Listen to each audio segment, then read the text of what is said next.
In a bustling village of vibrant lily pads, lived a young frog named Leap. Leap was different. While his friends loved sunbathing, he was crazy about shiny things. He believed that the more sparkling pebbles and glowing river gems he owned, the more important he would become. Every day, he'd dive deep into the river, searching for treasures to add to his growing pile. His cozy hut was now packed with shiny stones, leaving him barely any space to move. He loved showing off his collection, but the other frogs just politely nodded and moved on. "They don't understand," Leap would mutter to himself, polishing a smooth, white pebble.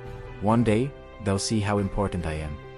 He imagined a future where everyone looked up to him, not for his kindness, but for the sheer weight of his wealth. This thought consumed him, and he spent less time with his friends and more time with his cold, silent treasures. Then one stormy afternoon, the sky turned a menacing shade of gray. Dark clouds gathered, and a relentless rain began to fall. The river surged, devouring the lily pads. Floodwaters swept through, frogs fleeing their homes.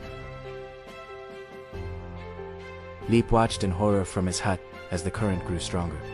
Suddenly, a powerful wave crashed against his door, splintering the wood. Water poured in, and his precious collection of pebbles and gems was swept away in an instant. All his hard work, all his treasures, vanished into the churning water.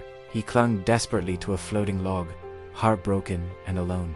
He saw his friends struggling in the distance, helping each other onto floating leaves and branches. They worked together, creating a lifeline of linked arms, pulling the younger frogs to safety.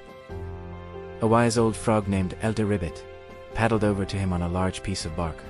"Your treasures are gone, Leap," he said gently, "but we are not." Leap looked at the faces of his neighbors, all working together to survive. He saw no judgment in their eyes, only concern.